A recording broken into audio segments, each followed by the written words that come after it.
describes acts of extreme violence in graphic detail and may include discussions about demonology and the occult, topics that caused widespread panic during the 1980s. This content may not be suitable for children under the age of 50. Viewer and listener discretion is advised.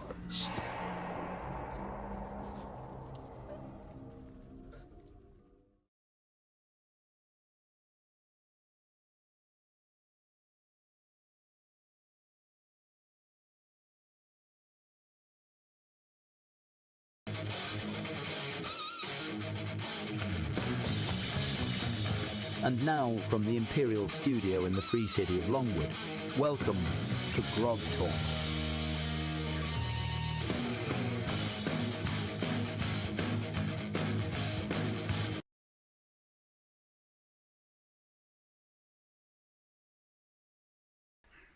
Well, good morning, good afternoon, good evening. Welcome to Grogtalk. I am James, and joining me as my conversational partner for this episode is Rob, also known as Minion from, is it cold there still in the Kyoto region? It's sort of changeable. It's very changeable. It's getting to the point where you can walk around in daytime and you'll be sweating if you've put too many clothes on, but then you'll freeze in the morning. It's a little bit up and down. Oh, okay. Unstable. Well, it's we are. I can't do Celsius to Fahrenheit with my little brain right now, but it was actually, this is the last of the cold snaps. Cold being relative for the swamps of southern Florida. We dipped into the 50-degree Fahrenheit area today, but next week will be 80 degrees Fahrenheit. So.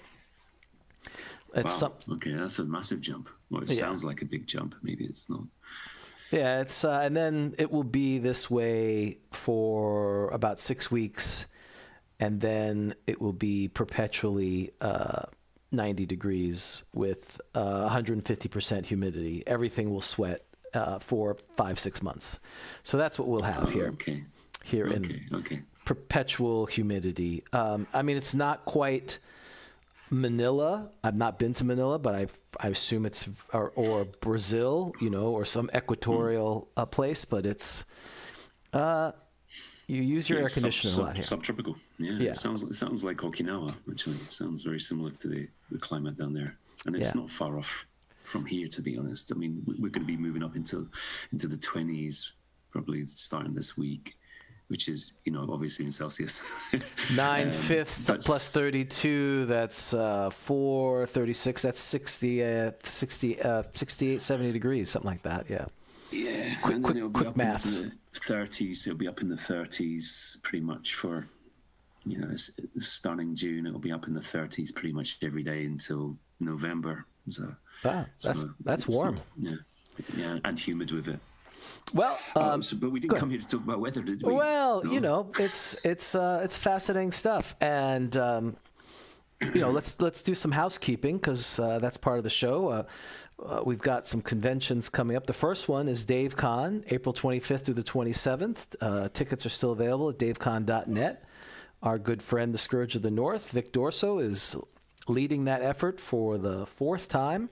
He's got a lot of luminaries from the history of Dungeons & Dragons. So if you want to play with some of the folks who were there right from the beginning, as morbid as this sounds, those opportunities are dwindling every year, both for them and for us. Hey, there he is. Speaking of that.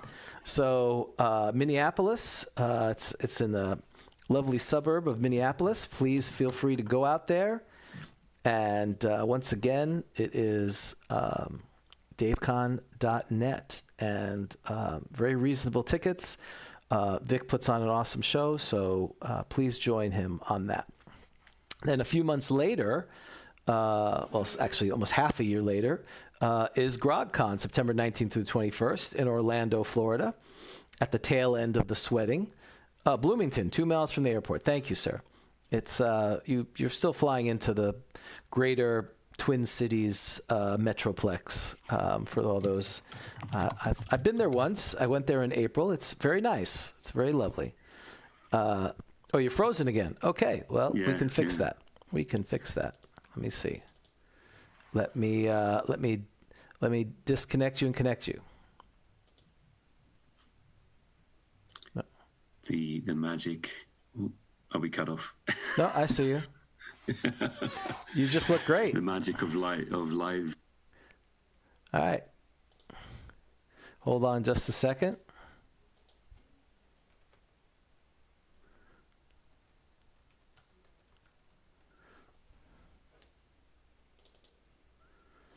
And let's see, he should be on shortly.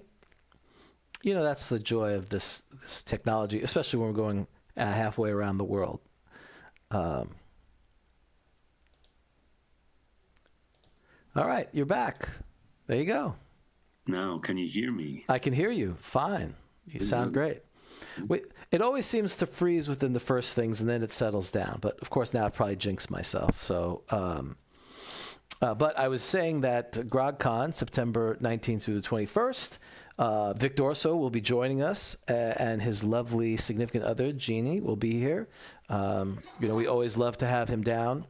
Carlos Lysing will be down. And the person traveling the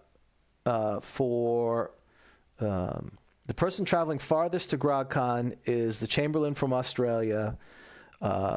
David Thompson has bought tickets. He is coming halfway around the world to come see us. So that is a special treat for.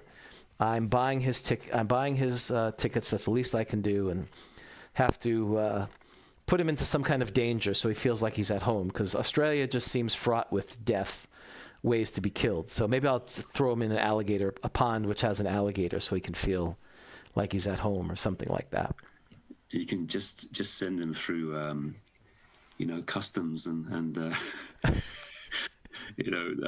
make sure he's got a return ticket. I've been hearing stories. That's all I'm going to say. Yes, yeah, I'm sure. With the right thing. Well, here in Florida, it's 50-50. If you say the right things, you're fine. If you don't say the right things, well, it's a big swamp. That's all I have to say. So. But yes, we could use some Vegemite sandwich. Yeah, go Gatorland, wrestle gators. There's plenty of opportunities. So I'm really looking forward to him coming. It's really an honor. He's been one of the first people who are on our show and kind of supported it, and so it's really a pleasure. And so we are looking forward to seeing him. Lots of fun and frivolity will be coming. In September. Flipping and Turning 19 has just been published. It was available for early access. I think I've got my hands on the grubby copy. Patrons of a certain level have received theirs, and the digital copy is available to everyone because it is our gift to the community. And Rob, not Menyon, does an outstanding job with that. It's truly... I can't believe there's been 19 issues. It's just insane that it's gone on. I think we've had more issues, than some other more important magazines. Dan would be collecting us if he was, 30 years from now when he decides to come back and say, "Yeah, I wonder what happened to D&D." When he'll be collecting the Flipping and Turning and reaching out to people. So. If you want to support that, you can sign up for a subscription, and that's right, more than Gygax magazine. So, if you want to support that, go to smolderingdungames.com or smolderinggames@gmail.com. That's for the editor. And again, he also is always looking for content. It's our magazine for our audience. So please. Support that. And finally, if you like this nonsense, please like and subscribe, or please join Patreon. I'm really trying to have people join the free version, and that gives most of the content. But really, the paid, what that does is it pays for the website, it pays for GrogCon, and the magazine. So contrary to popular belief, even though I'm not working anymore, this is not my money-making scheme to enrich myself. So Anyway, with that said, so Rob and I have been playing for the last few weeks Unlimited Adventures. And quickly, Rob, I found a better Keep on the Borderlands. I actually played through it. That's the one we should have played. It was more hewn more to the truer version. I mean, it still had some things that were ridiculous, but it was not nearly the Gonzo show that we've been going through. So did they actually have a blacksmith that sold armor? That's what I want to know. Yes, they did, Okay. and they did not have, scrolls with death spell that you could just pile up. Wow, it's like a touch of genius, isn't it? Right. Who would have thought? I don't get it. It had all the tropes. It had the owlbear. It had the priest, and it was unfortunately for us, we did the wrong one. But we'll maybe try a different adventure. Though we still really. We still haven't even found the caves. I don't think, right? I think we've kind of danced around them, but we've not really found the cave. We found one cave, didn't we? That's right. We did. Wiped out the blue badge goblins. That's right. We did that. So we were going to continue that, but I wanted to get back to some. Part of the reason I haven't been speaking too much about it because I haven't been playing. For those who, either have somewhat paid attention, the last 6 months or so have been very busy for me. I have.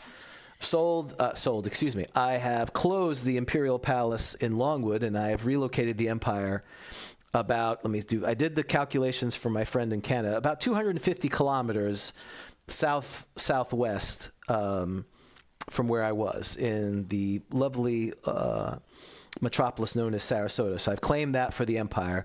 There's plenty of people who are maintaining the Grog Empire in the Orlando area, so I didn't need to. So it's actually an expansion ploy to get some more folks here.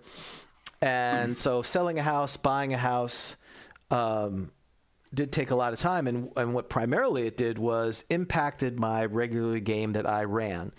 And so basically from September through the new year, we stopped playing, and then we fired it up, and then some other things happened. So I thought it would be a good conversation for Rob and I to have, because as we were talking before the show, there really isn't a whole lot about how to deal with a slumbering campaign, a dormant campaign, and then also how you end a campaign. I know that there are these campaigns that have run for decades and gone through multiple iterations, but most campaigns tend to die in a whimper, and I wanted to talk about, is there a right way to end the campaign when it's not the end? Clearly if it's the end, like you get to the, if you're at fighting Loth and you defeat her, okay, well that could be the end of the campaign. But I'm talking about when it's premature and you have some notice. So Rob did some little research. He did way more research than me, so I'm glad that someone's taking this more seriously. So what were your thoughts when I told you about these topics?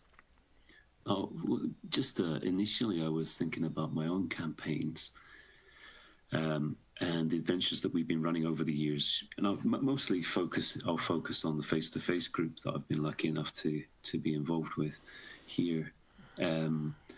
But we do have a main campaign, which is a Greyhawk-based generally first edition campaign that we started on, and it seems to be like the core part of the group in a lot of ways. It's sort of, because it's the old edition, it's part of the identity, I suppose, of the group, if you like. So that game we've had little starts and stops of it, that campaign as well, and it's sort of stopped.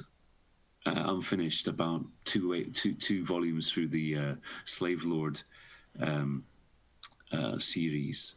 So whether we should stop there or ever restart, well, so today's topic is actually quite relevant to my own situation. Okay, so let me give you the background of what happened. So again, I was moving. I sold my house at the end of October.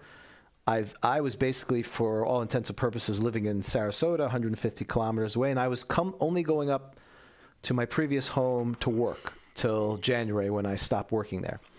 So I really didn't have time to play, and it was an in-person game. We played every other week, and for logistical reasons, we had to play every other Sunday. That was and had to be specific every other Sunday because there were players who played in other games that had already committed to them. So if we didn't play that 2 weeks, it was another 2 weeks. So, and then the holidays came, et cetera, et cetera.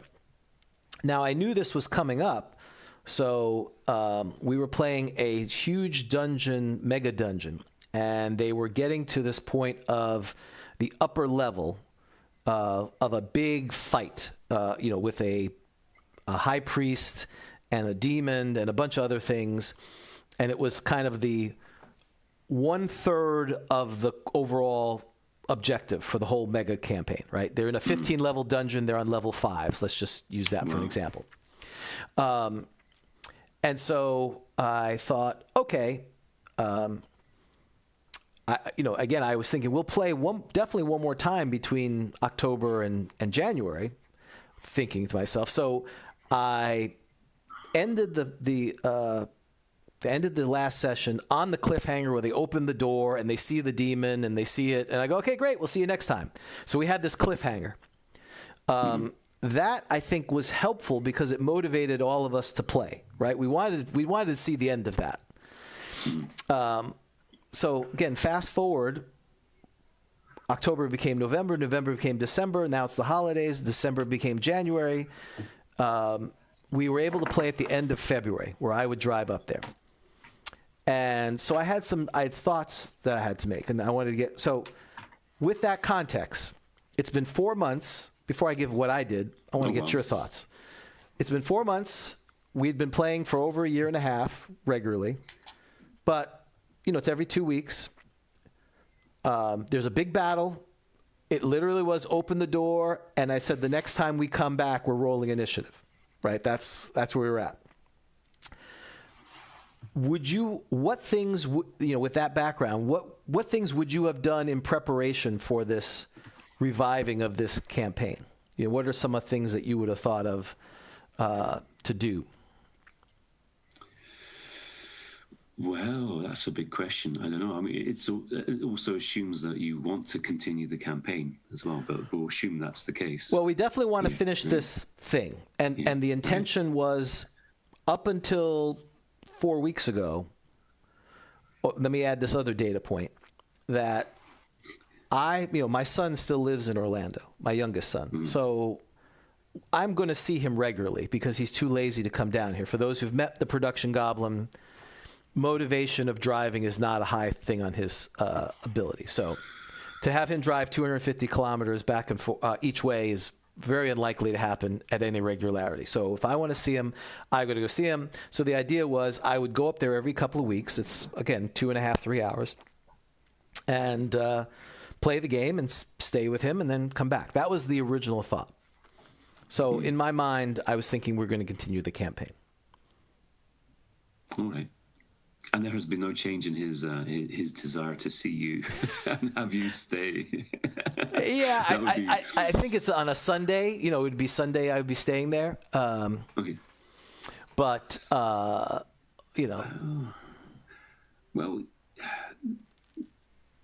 okay. Well, I think you've got to do it. You've got to at least finish this final kind of battle and this closer thing, because you've got that hanging there. And even if that's the end of the campaign, it's a good point to finish off on, right? So I would play through it. What we're going to prepare, I don't know. I mean, that's what I'm really trying to get to. From the stratagems and battle plans, maybe don't hold any punches either. Yeah, because it could be the beginning of a new, breathing life in by wiping out half the party or even destroying the entire party. But people want to get back into the dungeon and get some revenge, in which case you've got to revise a lot of the levels or whatever. But alternatively, it could be the end of the campaign and you can start something fresh. So right. Double, but sort of really get all the moves. I don't know what system are you using again? Is it first edition? Well, for this one, I'm using Rules Cyclopedia. So it's the Beck Me. Now I didn't modify it. I tweaked a few things, but it's basically Beck Me through Rules Cyclopedia, which again I've really enjoyed. It's definitely, I've obviously played Moldvay when I was younger, and I played Cook, basically basic expert, but I never went beyond that. and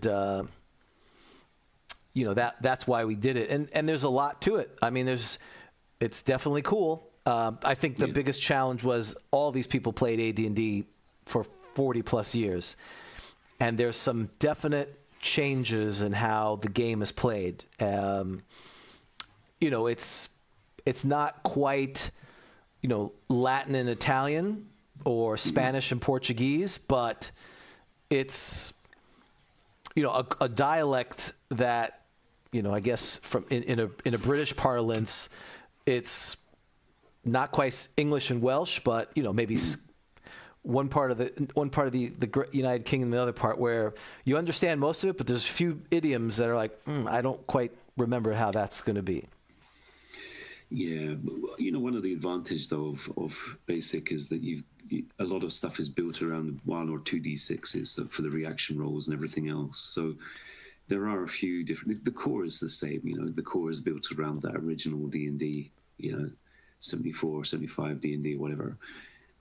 But I think the advantage of Rule Cyclopedia or Beckme or whatever, Moltve, Cook is the dungeon exploration, the time. This is not what we're going to talk about today, folks. The time, all that stuff, it's solid, right? You don't have to. Everything is very carefully explained, and then rules that aren't covered in that are things that you can just make up on this. You make up for your group as it comes up. But it's not like AD&D where you got to try. You go through very sometimes contradictory statements about the rules and so on, and how initiative or surprise works out, etc., etc. So that's the rules anyway. So you got a solid set of rules, haven't you? And then so I would go into there, make sure maybe really get that cleric firing off some really heavy duty spells, silence 15 feet or whatever, so the spellcasters are crippled and not hold anything back. And I agree with that was my take going into it, that this is going to be, I normally don't pull too many punches. Death needs to be on the table. That's for me old school gaming, or gaming in general. But I agreed with you, right? 100%. It's like one of those episodes of The Walking Dead. I forget which one, but it's the one where the guy with the baseball bat that does in Glenn and stuff. It's a real horrific. I don't know if you watched it. Actually, turned me off the season. Turned me off the show. A lot of that, but I think that was the end of one series and the beginning of another, and it was quite a shocking point. So either you were hooked back into the series, perhaps for a short time at least, or you were really turned off. But they changed it up really, really to a high degree. So I think you can support, it's not a very good metaphor, but you can sort of do a similar thing by, you're coming back, you haven't played for a while, you've opened the door, bang, and then we don't know what's going to go happen, right? So we might be able to end the campaign like that, or we create a very interesting situation, perhaps because of party deaths or something else, that then kind of gets the players invested again, or the surviving characters invested again in what they're doing, and it hooks them back in, right? Right. I was, like you, I said, well, I definitely, since I had built it up, this was going to be the epic fight. I definitely was in the same ballpark of this needs to be, the session's just going to be them fighting this battle, because there's, again, before even changing it, it's available out there. I bought a legitimate copy. It's a great, it's a mega dungeon. It's great. Rapin Athic. It's I looked up, because we were playing the previous campaign, which was run by someone else, did Barrow Maze, which is another kind of legendary mega dungeon. And again, I'll go into quickly. I've talked about in previous shows why I picked the mega dungeon. I picked the mega dungeon because I originally started this campaign and they were running around, and as I get older, my dislike for downtime and as a DM, downtime and players doing nonsense rapidly increases. I don't, and unfortunately, the players who are most vested want to do that. The players who are least vested don't care. They show up, they want to eat their chips and drink their beer and roll dice. But the ones who are most interest vested, they're like, hey, all right, we're at this town. I want to set up a brewery, and I want to talk to the boer about getting, silver encrusted arrows, and then I want to make a friendship with the Lord and do some things. And it's just all this stuff that then I have to adjudicate, and that's the good version. The bad version is, all right, where's the magic shop? Because I want to take all this money we have, and I want to buy healing potions and wands of fireball, and it's like they don't have that. You're telling me no one sells magic items? No one sells it. So it's a constant fight. So I'm like, you know how I'm going to solve this? Mega dungeon. You get trapped in a mega dungeon. You can't leave. Sucks to be you, and I'm tired of it. That's the version. That's basically what I did. So anyway, yes, I agreed with that comment of 100%. That's a great idea. Obviously, I didn't realize Ernie Gygax had a mega dungeon. We should definitely buy that. I should buy that and give that away at Grogtalk. I'm going to write that down. That's a great idea, Vic. Vic, you're a man of ideas. All right. Let me write that down real quick. So, this was going to be the big battle. So I think my point of all this was tactically. It's been 4 months. Do you reset their hit points? Again, I had kept track, sort of. I usually don't keep track of hit points too much because I'm like, if I have to worry about, I don't want to know what their hit points are. Because if I got cheaters, they don't need to play in my game. I don't want to because implicitly I may pull punches, or I don't want to know how many hit points they have, because then I don't have to sit there and go, oh, maybe no one's going to attack the cleric. Nope. So, and, do you say, you know what, for this, because it's been 4 months, you all have your hit points? Or, what concessions do you do because their knowledge is going to be incomplete going back into a campaign? Right. So I wouldn't reset the hit points. I think you just trust them. And if people don't know their hit points, or they've lost the exact track of their spells, maybe you can just say, well, you can have so many spells. They're down maybe a few spells. Just use common sense, right? You haven't played with my players, right? You common sense. Oh, right. Okay. Yeah. Well, a lot of what you're saying, I mean, the idea of doing a mega dungeon is very appealing because the game is designed around dungeons, levels. Oh, it works. It's great. Especially rules encyclopedia. There's no training. There's no, you got to find, Bob, the higher cleric, and spend 4 weeks training. You're just, the only training that's involved, just if you are going to use Rule Cyclopedia and you're going to use the optional weapon mastery. So there's this weapon mastery, which is fun. It's flavorful. And we can, this may be a separate discussion, but there's just some things to consider, or else they have to find a base to go back. And I was like, nope, no bases. You just keep descending and, sucks to be you. That's basically what happened. But go ahead. I'm sorry. No. I forgot what I was, if I was making a point or not. But I will get you. I will send you the information of Rapid Attic. Right. Yes. Yeah. I'm familiar with it. Is somebody asking for that? Well, our dear friend, the Greater Queller, said he played in it. So. Oh, right. Yeah. It has a interesting. Reputation for being quite a killer, and oh, it is 100%. Yeah, it's great. Yeah. So the point. So I just remembered. Yeah, the point was the structuring it in the levels. Yeah, I've had I've got players who set up bank accounts and they've got a vault, and then they pull all the stuff in the vault, and then this is not an attack against you guys, all right? If you're listening, they're not listening, But it means they can bypass some of the restrictions placed on the Ranger, for example, and everybody else. Because then the Ranger says, it's all party treasures in the vault. It's not mine. I'm not carrying it. So it creates problems when you have the company as the party as a corporation. And that's one of the things that players can get up to when they're working around the game as the campaign, rather than being focused on a dungeon or something else immediate. What's the other point? I suppose, setting up businesses. We want to create a fort, which is definitely good, and it works in the rules cyclopedia.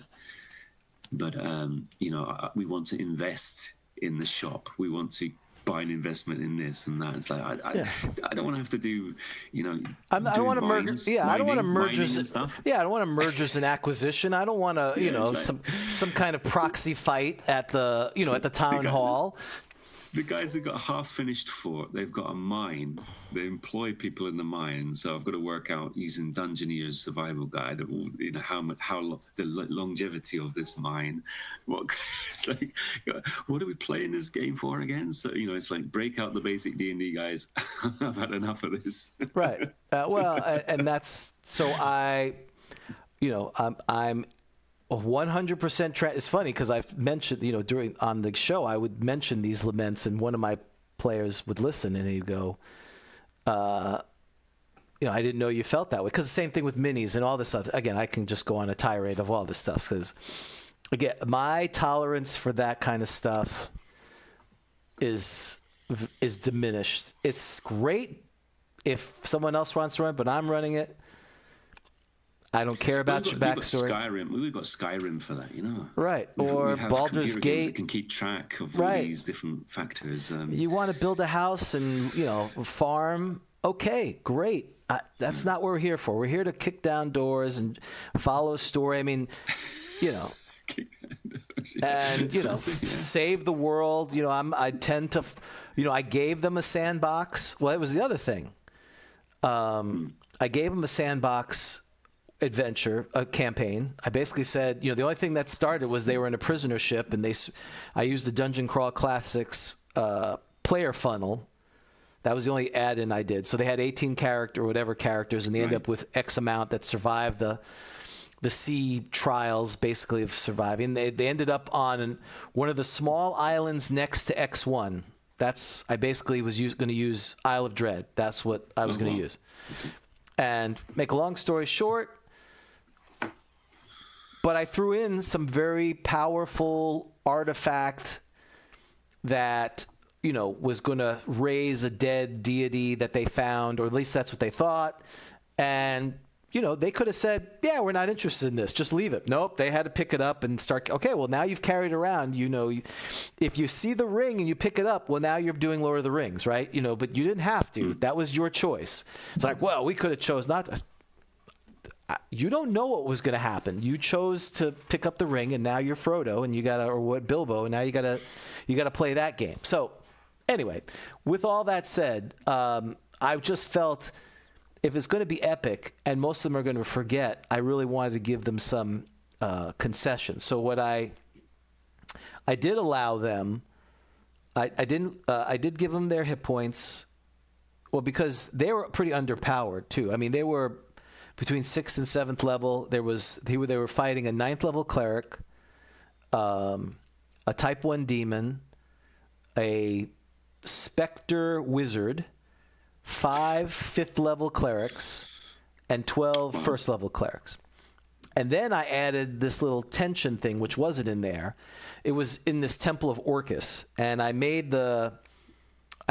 so my version of this, which is interesting, is because I assumed some of them were going to die, because the high priest had a way to teleport other people, if they failed their save, into this lava pit, where they'd take 10 to 100 points of damage around. And his plan was, after the 3rd level, he was supposed to beep, beep, beep, start teleporting them. And then you had, a specter and all this other stuff. So my version was, okay, well, if they die, I like Queller's idea of the teleporting and this or that.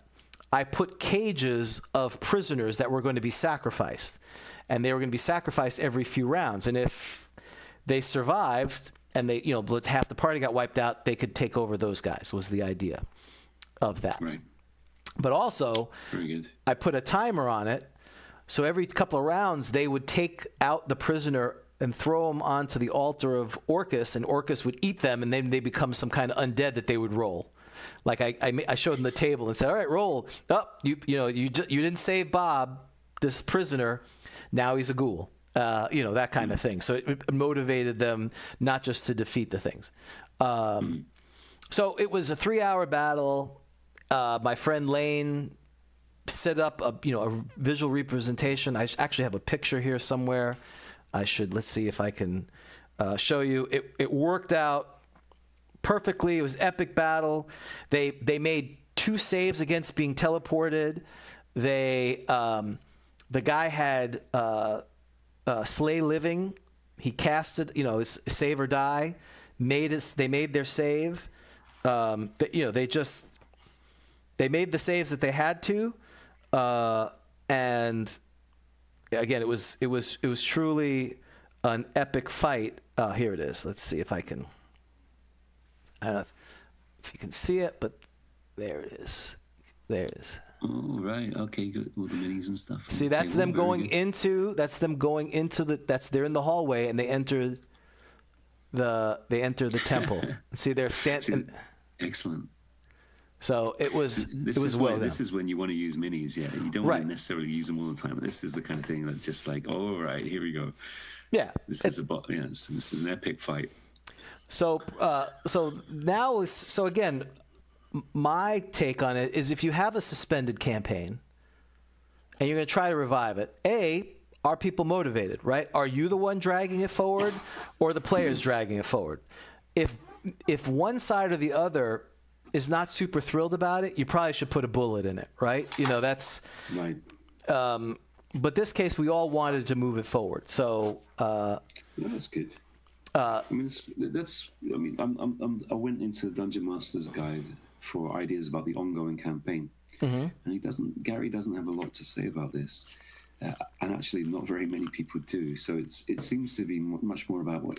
Well, I'll read a little bit. He says, while it might seem highly unlikely to those who have not been involved in fantasy adventure gaming for an extended period of time, after the flush of excitement wears off, perhaps a few months or a year, depending on the intensity of play, some participants will become bored and move to other gaming forms, returning to your campaign only occasionally.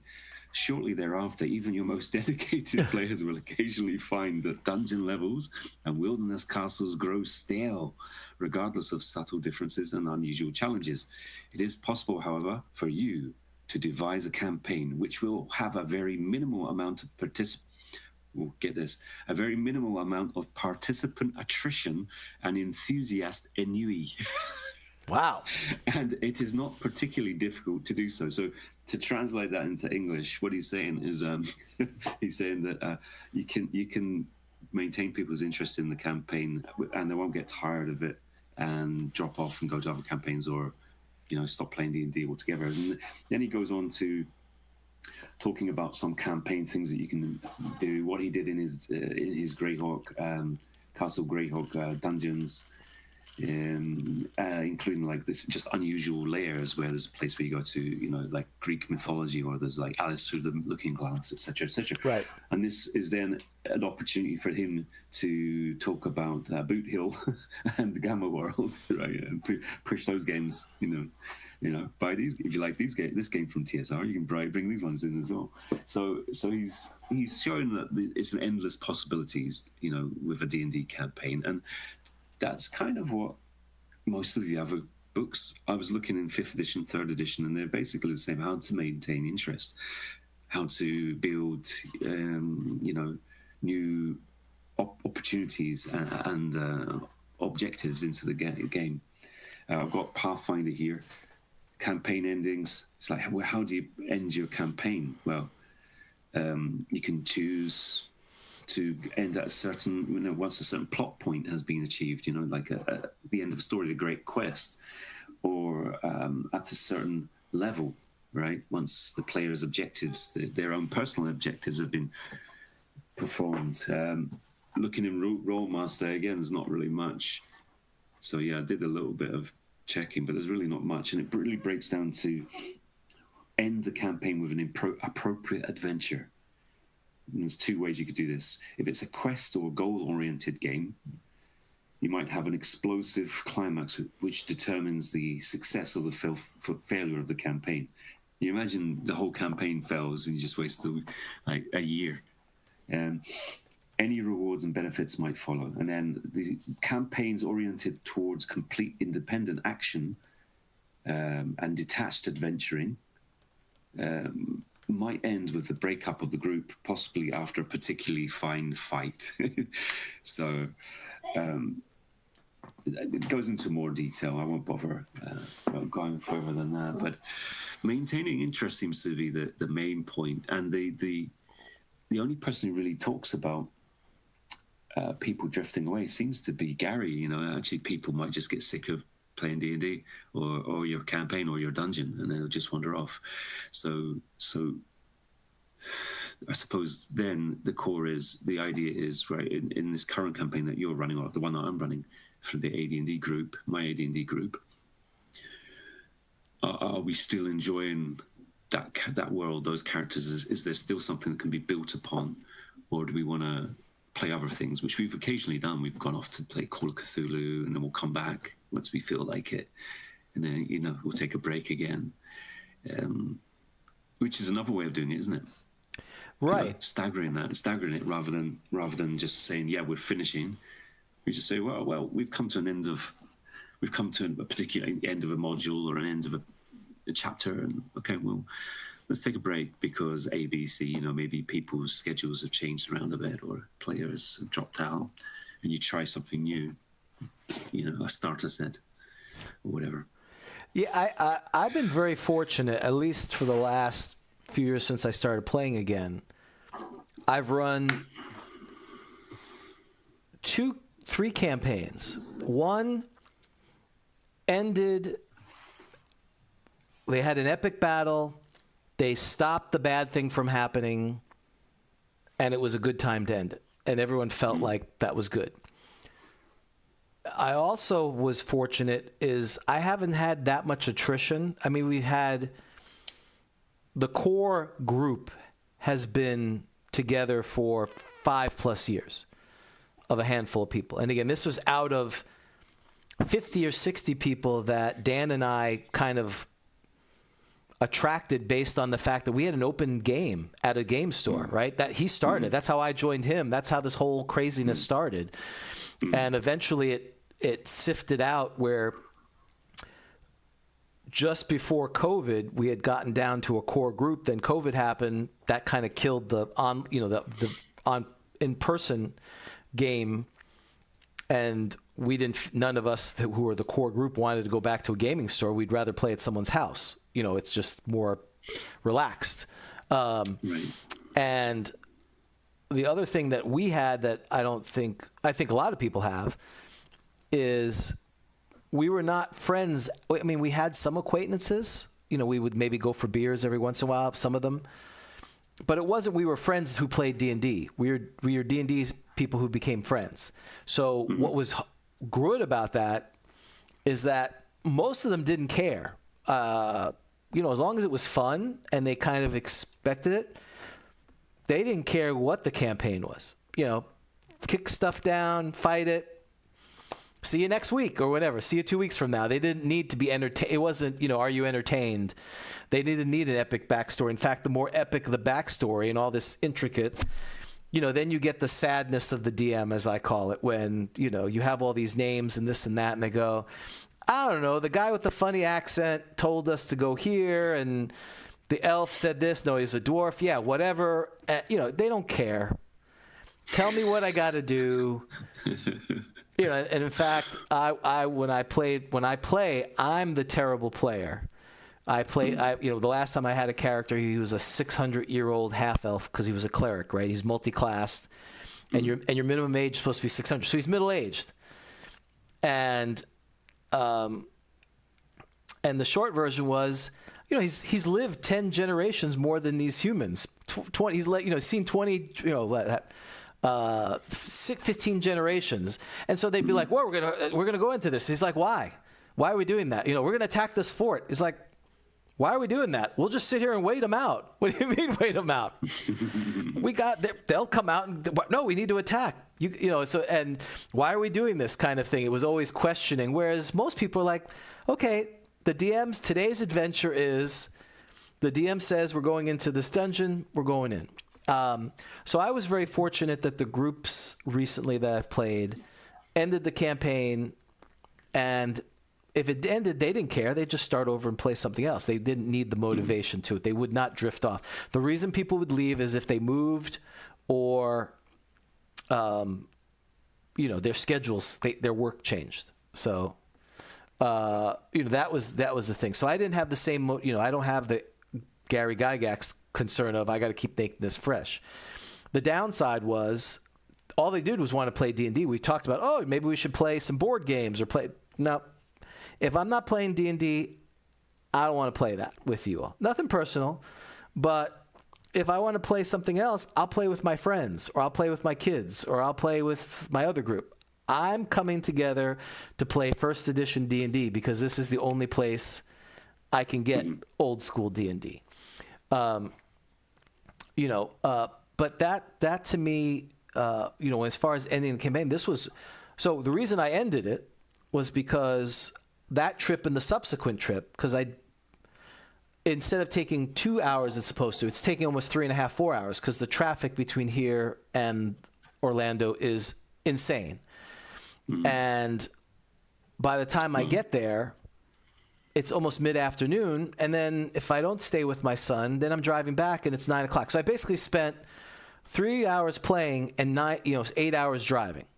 And I'm like, this is not tenable. I can do this once or twice. That's extreme dedication if you can maintain that. Right. And it was just not going to happen. But I'd already booked. I didn't tell them. I should have just ended it right then. When they won, yay, and everything's good, and say. But that gave me a couple of weeks to kind of come up with some ending. And I basically had them fight a couple more undead. They got some really cool loot, which was part of the thing they were going to find. And then I basically showed them a mirror of them being able to go back into the real world. Because, again, they're trapped in this mega dungeon for reasons I don't need to go into. And, basically abandon their quest to do what they're supposed to do. They have a choice. They can go back to Kansas and leave. Go back to the Dungeons and Dragons ride amusement park. Right. Yeah. That was the thing. And my son was funny because he plays a cleric, this very zealous cleric. And, as they're talking, he takes a rock or stone and throws it through the mirror and goes, "No one's going back." Wow. Burning the boats. Was he a cleric of is St. Cuthbert? Well, it's a so with Beckme, the default campaign setting is Mystara. Right. Okay. And Mystara's grown. I mean, there's a lot of lore, just like with Greyhawk, people have built it out. So this was the time post-Satanic Panic. So they didn't have deities; they had these immortals. That basically acted like deities, but they were immortals. And his was a deity, Terrastia, the deity of justice and vengeance. That was her, attributes. So he was, basically an avenger kind of thing. And so, it was. So I kind of sprung it on them. They were disappointed. They understood. And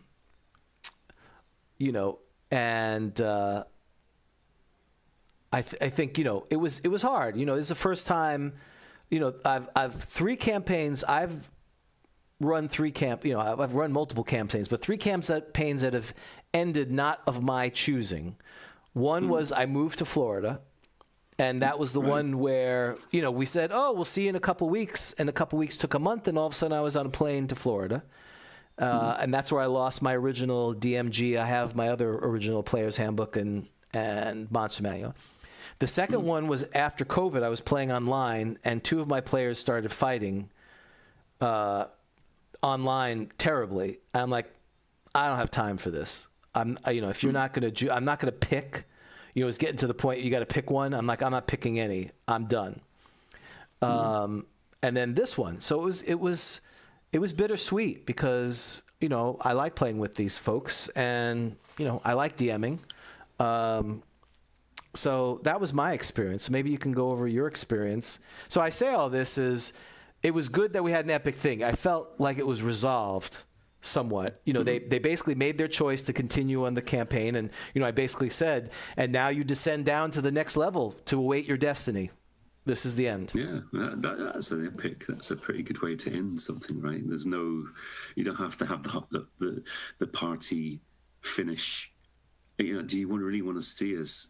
There's so many movies where the big bad is defeated in the end, and then harmony is restored to the kingdom, blah blah blah, right? But that's actually quite epic because that's what the adventure is about. Really, it's not about D&D is not necessarily about the quest, is it? It's about descending further, isn't it? It's about going further, right? It's the adventure. But one question before you turn it ask me is, have you thought about? Is there a possibility you might play online? So we brought something that people have not. So we discussed it. I threw it out there. Now, I'm not a huge fan of online. I think it has its purpose. Like, I plan to, like we talked about running a campaign. I think if you're playing once a month with people around the world, well, you have to do it that way. So I think that's fine. But a weekly campaign or a bi-weekly, the other thing is the ones I played, we didn't use video. I'm not a big, I like to see people. I don't like audio only. Now some people don't like that. My problem with that is I think people get distracted. It's very easy to not be focused. They can surf the web. They can, look at their phones. It's all the problems. That's what I was just doing. Yeah. I was looking on the Grogtalk live stream chat, but so it's not entirely. Yeah. But you're right. It's difficult. You need the camera, the face-to-face, the eye-to-eye connection really to really maintain that focus, which is part of the game that we play, right? Which is it's a communication-based game. I think post-Zoom, post-COVID world, it's a little more palatable. I think when we were playing online initially, it was during the COVID thing. And, I just worked my job from home on Zoom meetings. Right. The last thing I wanted to do was be on another Zoom call watching little pieces move on the Roll20 thing. It just so I threw it out there as I'd be more than happy to do it. Some of the folks said, I'm only interested in playing is if we play in person. And I said, fair enough. Then my son talked about continuing it. He wasn't really serious. I really got to make sure he didn't volunteer for something he wasn't going to follow through on. Well, I'm sure he was serious at the time, but he's 23. So, but they wanted to keep playing because their guys were really cool now, right? This is the player DM conundrum, as I call it, the paradox. As the campaign goes on, most DMs have less interest in the game, even though their world should be fleshing out, whereas the players have more interest in the game because their characters are becoming, if they're good characters, right? If they're not just throwaways, they become more interested because now they can do cool things, right? When they're young, when they're early, they can't do crap, but like one's got a holy sword and the other ones can cast fireball, and they all can do this cool stuff. They want to blow stuff up, and all right, now we're done. You get to start level 1 again. They are typically players like playing that if they've built the character up. It's different if you start a campaign at high level. So that was we did bring that up, but it was kind of half the group wasn't interested in that, and I respected that. So yeah, well, Greater Queller, if that's the correct pronunciation, suggests that open-ended is great. Can always contrive the result of that if it continues. I'm not sure. if it continues or picks up later, or an annual dungeon game. Okay, so from what I take away from that is that, in your case, James, you can always sort of like, hey, you guys, do you feel like, playing a game, in autumn, like a one session or something, or you do a special like a long session or something online. Or right, could be a Thursday night GrogCon before GrogCon. Or a 3 session sort of special episode or whatever. Yeah. Whatever happened if to the guys are for, I'm I don't disagree with that, and this is not to take it as an insult. Sometimes, what was great about this campaign, and I think why it's a good. I'm okay ending it. I'm more unhappy with the fact that I can't play with those folks again. It's going to be difficult. I may play with a couple of them, but not that team is not going to play again, right? That's the thing. Whether it's football or anything, that squad it's not going to be the same squad next year. And but the campaign had some epic moments that people will tell other people who don't care, and that's usually a good sign of a campaign when you can retell a story and people love that. So what's your thoughts? When you've ended a campaign, have you had the fortune to end it the way you wanted to, or has it been? What would you do differently? They tend to kind of fizzle out, I think, a lot of campaigns. And often in the current situation, we've still got the core of people that we started with about 5 years ago, about the same time that your group was on. And in fact, the same time that your podcast started, which is why I was listening to the podcast, because I was running a first edition adventure. You poor man! I'm so sorry that we were part of that. Oh, wow. So and we've maintained like roughly four people who are the same people that I met in the pub, and we decided what we were going to play and how we were going to run it, and about 4 of those stayed on. Now, and I recall, correct me, Rob. There was a time some folks were traveling pretty decent distances relative. Well, me. Yeah, it wasn't like you're all, It's about a 3-hour round trip for me, so it's not terrible. It's not like your situation, but it's a 3-hour round trip up by train. Yeah. So if it's less than a 3-hour game, I'm like complaining, right? Like, I want I want people to be on time, just so it makes, it just makes the travel a bit more worthwhile. But it's going well, except that we've got one of the guys who may be leaving the country soon, may not be coming back, may be coming back. He's got active warrants or something. He's got the police are looking for. Yeah. You don't want something to talk like about that, it. Yeah. He won't tell me. Yeah. Presumably. So. And they've got another guy. There's another guy who has drifted away from the game because we were occasionally doing stuff like Call of Cthulhu and other things, and he wanted to play just D&D. So there's slight, occasional clashes, but we still have a bit of a core of players, even though we've had a little shuffle. About half the group, a little bit more than half, have shuffled around. There's been a shuffle around. So we've got this game. To be honest, I don't mind if we continue with it or don't continue with it, and I'm more of a mind of starting something that is more open-ended, that is looser, and what I mean is, I suppose, not something, we have to play these modules, all these classic modules, let's play them, and we've got to play them in order, and it's gonna, how long did it take? It took me like a year, Vic is gonna laugh, it took us about 2 years to complete Village of Homeland.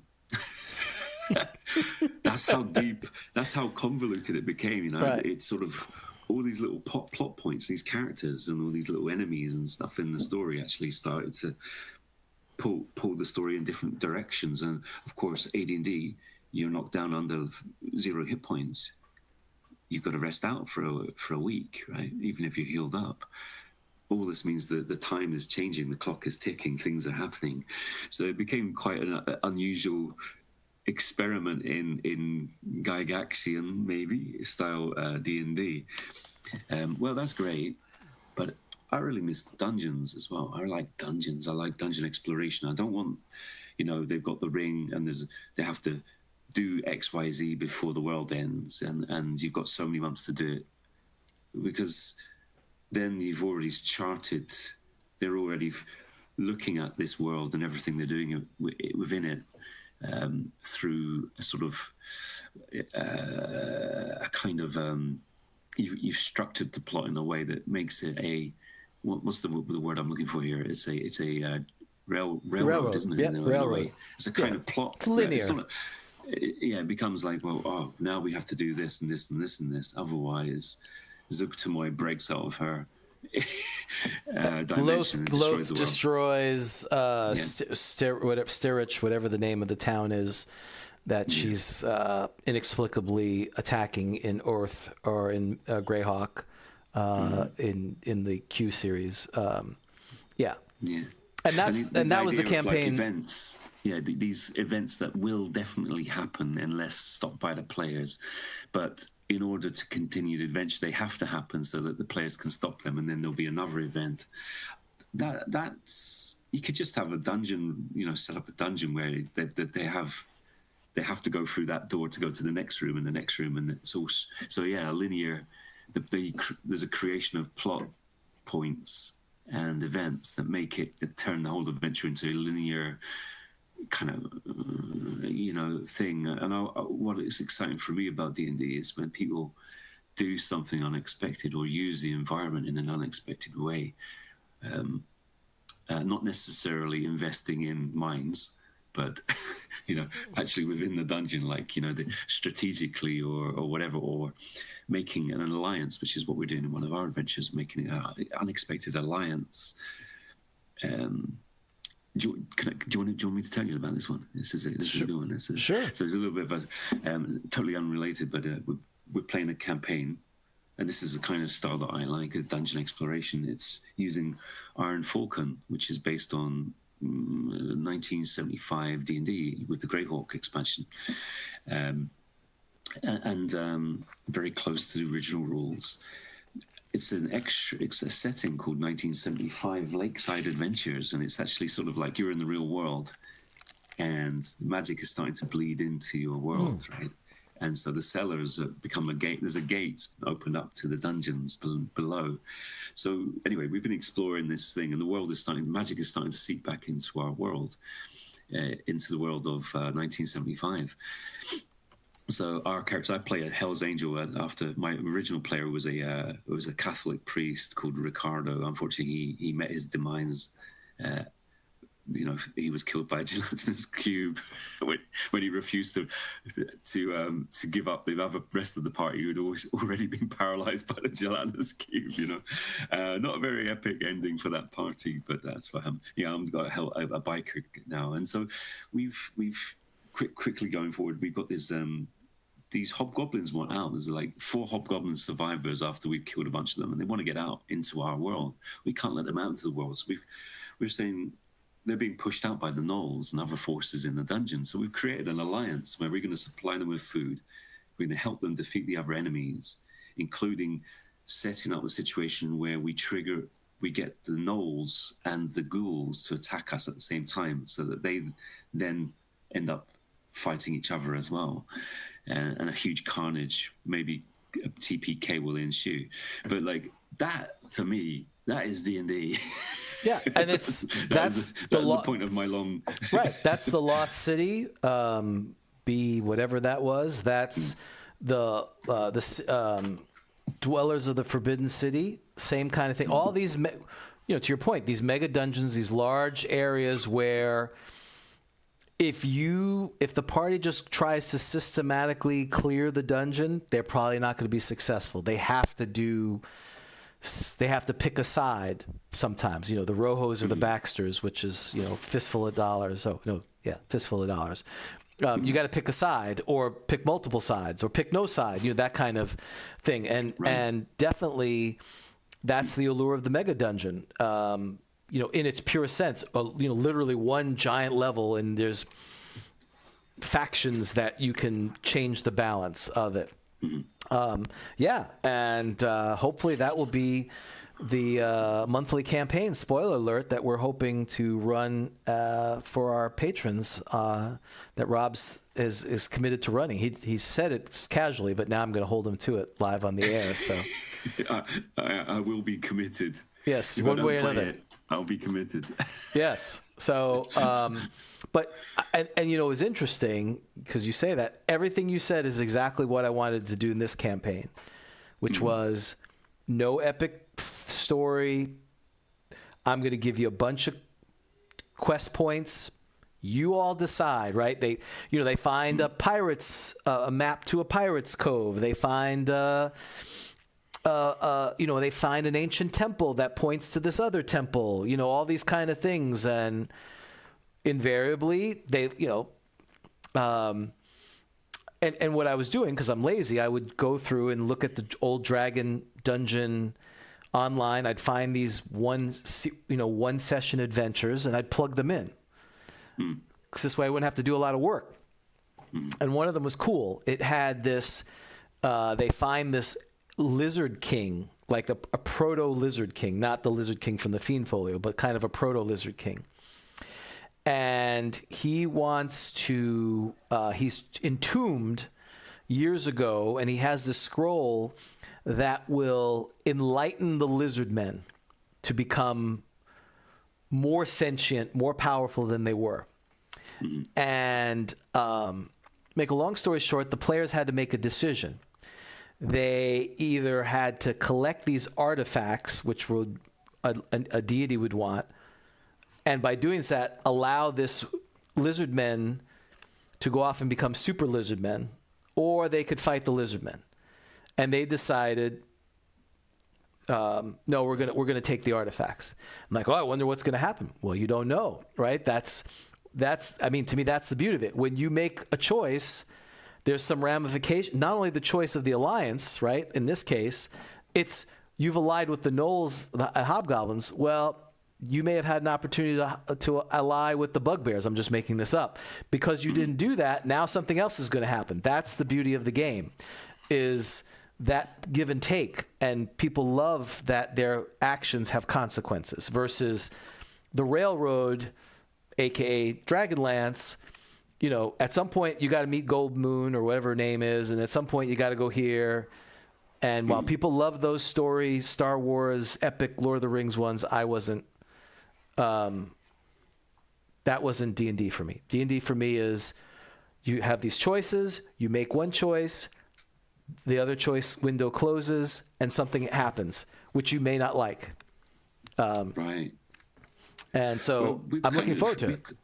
Yeah, we've changed. We haven't changed topic, but we appear to have changed topic. No. So let's sort of connect this back up. So choices matter. Survival. This game, the game, or at least if you're playing D&D, it's about survival. It's about the players' choices matter. It's also about the DM enjoying the choices and the decisions of the players, isn't it? Right, and then it's not just herding cats. It's them when they're engaged and they're making decisions. They're actually pushing the adventure forward themselves, and they're engaging. So they're less likely to be distracted, right? So that kind of game, I suppose, when a campaign for whatever reason starts to flag or fail, or you feel like that magic has changed, like we're doing something different now, and that's not what, which is how I felt with the Temple of Elemental Evil. Then it's time to shake things up a bit and maybe starting a new campaign where you get back to these core elements that were exciting in the previous campaign, but it kind of went off the trail a little bit somewhere, or it became more controlled, and the expectations became more clear. Like people could start reading forward what's going to happen if they do one choice. There's a sort of that familiarity. Familiarity breeds contempt. so they say, right? So to keep the marriage, your marriage with D&D exciting, I guess you got to throw in, you've got to go back to it and say, well, what works? What works in that? So if for you or for me, indeed, like these choices and that the survivability that and the challenge of getting from first to second level, if that's something that excites you, then, and you're not getting that thrill anymore because you're ninth level and you've got all these items, it's a good time to sort of get back to the drawing board and start, creating a new adventure, a new dungeon, maybe with new people, new players. Yeah, I've just seen with the groups I've played with, I mean, the core people, they've either been friends of mine, so this is our entertainment, right? And we did play other games. We would go, that's why we played Toon and we played Top Secret and Paranoia and all the games that I've kind of brought back. We didn't have that issue. This group, I have not seen that issue. They would be, it's the challenge is for the DM typically, not for the player. The player does not need, or the players I have never been thoroughly, needing a whole bunch of motivation to do something. Mm-hmm. Their motivation is find loot and go up in levels. That's all they want to do. I like that.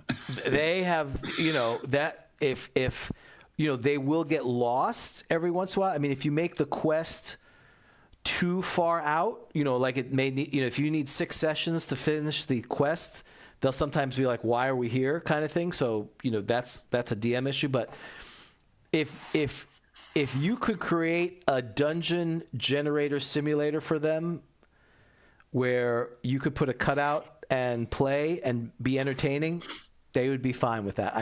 I think what I've seen is the DMs are the ones who get burnt out because it's just, 18 months, 2 years of the same thing, and they don't care. And I don't mean that in a negative way. It's like, well, we have 31 flavors. I'm fine with vanilla. Have you tried Rocky Road? Vanilla is great. I didn't ask for anything else. Are you sure? Positive. Yes. You're making this way harder on yourself. Just give us, all right, vanilla and chocolate. They don't want all this stuff. They just want to gain levels. They want to get a cool loot, and they want to bash someone's head in with this cool thing. As long as they get something cool every few levels and every few sessions, and then they go beat something up. They're like, oh, I did my thing.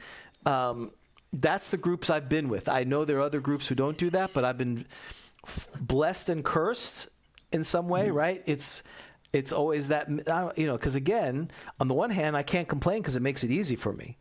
But the other hand, within 18 months, I'm usually done with that campaign. But again, for me, if I know the campaign is ending, but I still want to DM, well, I just wrap it up. I set up with the big guy and then blow it up. But I think what a lot of times happens with players, I think DMs, is they just get burnt out and they just stop. And then the campaign dies because they get tired of it. Right. But, I think that's where, for me, I need to oscillate. I'm not a forever DM. I like going back and forth. Yeah, and that's helped in my situation as well. Yeah, because that's some of the comments. You can see some of the guys out there, the Admiral and Queller. They're like, "Oh, it's cool when they got higher level. They brings new challenges." Maybe when I was younger, for me, it's just more headache. When they get the portable hole or they get the whatever the thing that. Well, the portable hole is usually the worst, and if the module has it, I don't take stuff out when it's painful, but so they get a portable hole and then they start doing crazy. I like what you like, Rob, which is the gameplay of set up the scenario, set up these pop plot points. I'm not married to any of these plot points.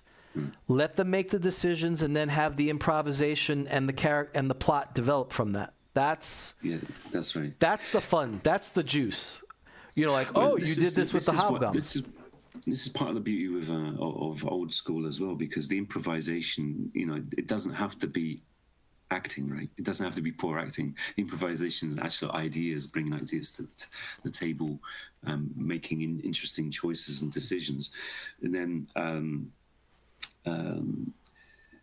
regarding high-powered, some people like high-powered characters and rules. Games like Pathfinder, for example, do have a lot of, as you gain levels, you gain much more, a great number of feats and spells, and they make the game very complicated unless you're able to hold all that in your head. It's more and more difficult as you get older as well, isn't it? But for me, something like, maybe not so much Pathfinder, but certainly 5th edition, it already feels like you're like a superhero by level 3 or 4, I think. So the good thing about D&D, especially if you're rolling hit points randomly and you're not basic D&D, for example, right? You take away the specialization on the weapon master, all that. You're pretty much, the only thing that goes up for most characters is, like, if you're a thief, you're a little bit less terrible at disarming a trap, but you're still pretty terrible, Even to get 50%, it takes ages, doesn't it? Fighting, you're not going to be hitting much more until you get 9th level anyway, right? Let's face it, your chances go up if you're a fighter at level 4, and they go up by 2 points. 10% improvement in your fighting skill. That's not much. The only thing that really goes up for a fighter then is like your hit points, but that's a D8.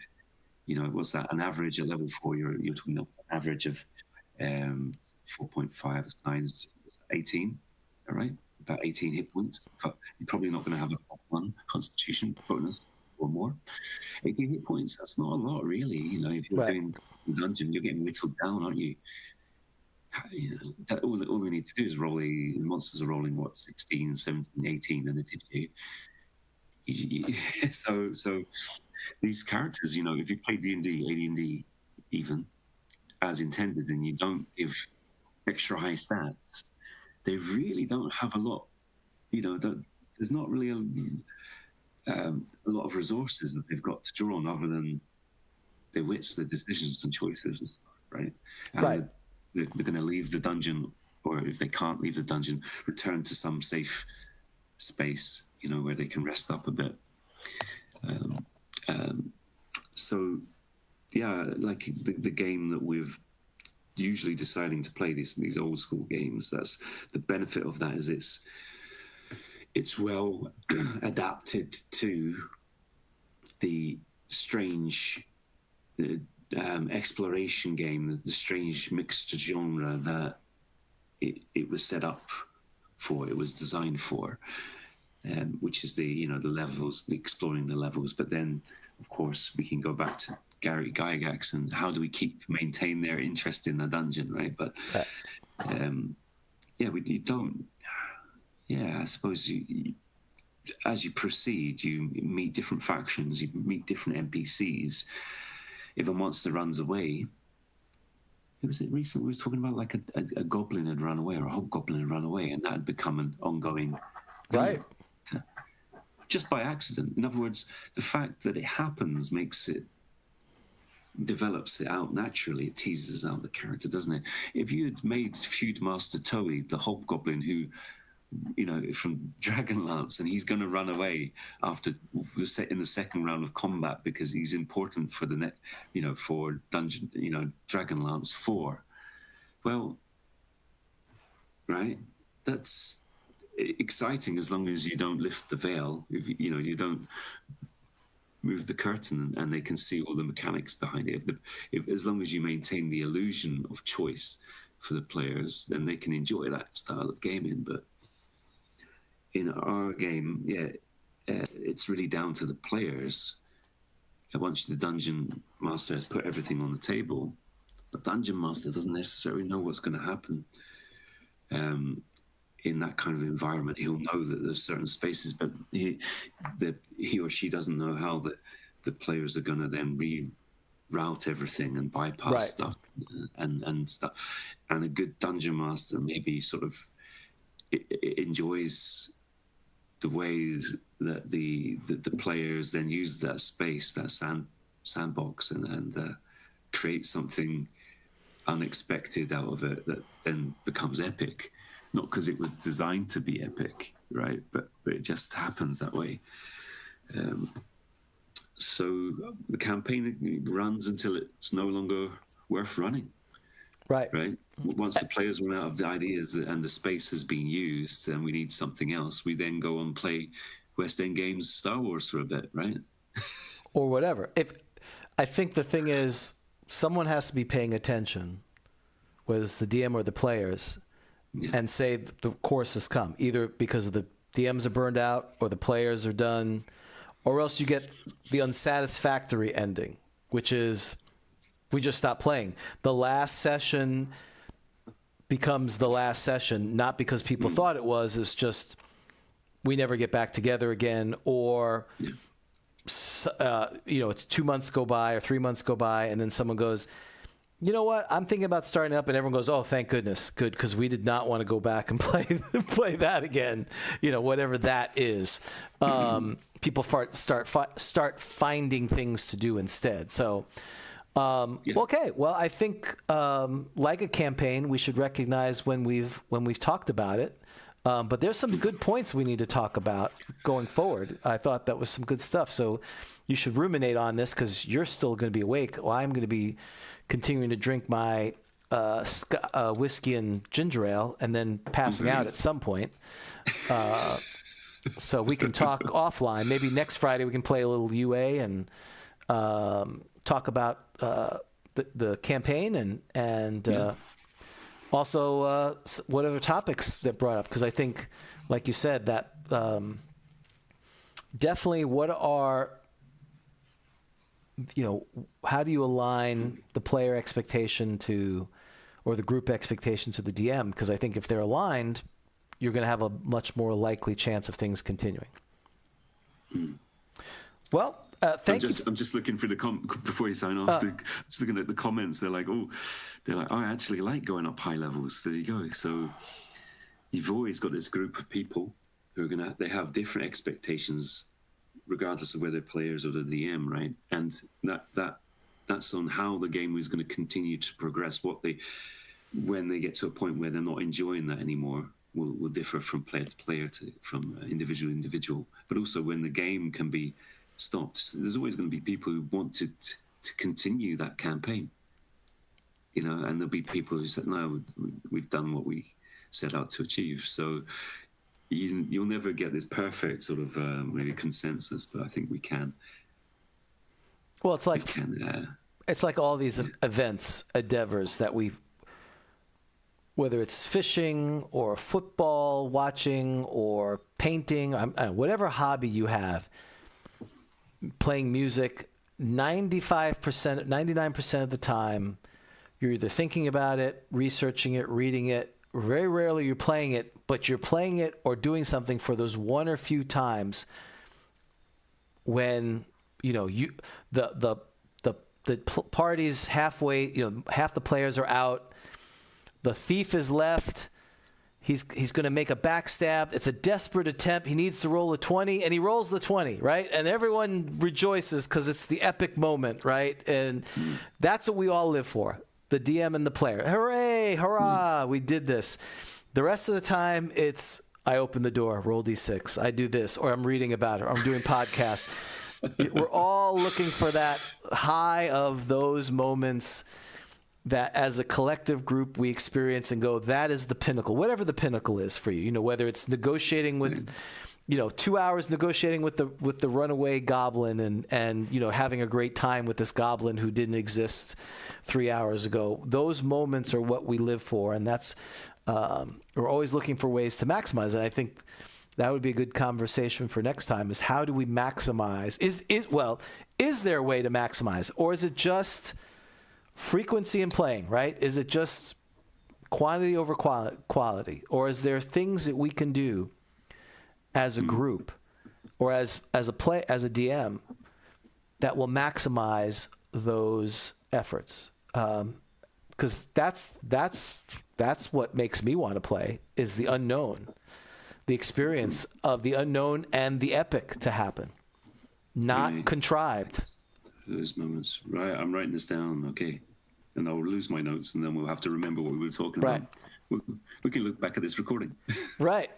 Well, again, Rob, enjoy your morning in lovely Japan. Yeah. How do we make epic moments more likely to happen? Next time on Grogtalk. I think that's a great topic. Yeah. All right. Well, and we'll play maybe next Friday some UA, so we can see if we can get some girdles of storm drying strength and whatever else third level characters should have. And so for Grogtalk, I'm James, and you are?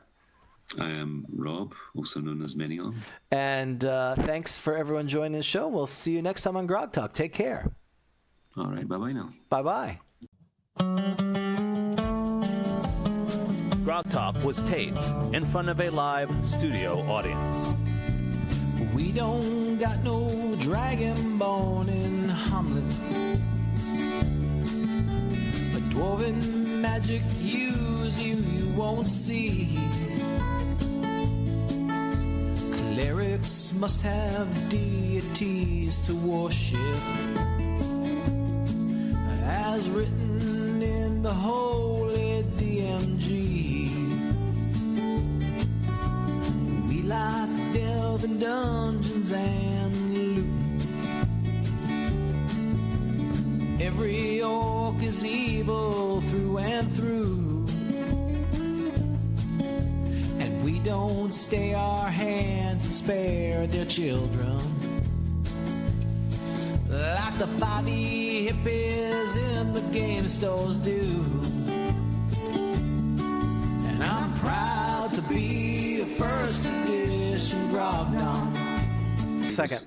Hold on just a sec. Oh yeah, no problem.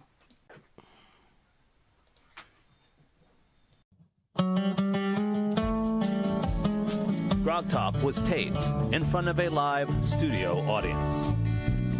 We don't got no dragonborn in Hamlet. A dwarven magic use you won't see. Clerics must have deities to worship, as written in the holy DMG. We like delving dungeons and loot. Every orc is evil through and through, and we don't stay our hands and spare their children like the 5e hippies in the game stores do. And I'm proud to be a first edition Grogtalk, living by the dice and Gare's decrees. We fear only level drain and poison, and DM smiling wide behind the screen. We don't play heroes with long backstories. We fight for our lives to get XP, and there's nothing better than tell the glory of that one time we survived to level 3. And I'm proud to be a first edition Grogtalk, living by the dice and Gare's decrees. We fear only level drain and poison, and DM smiling wide behind the screen, and DM smiling wide behind the screen. We love personal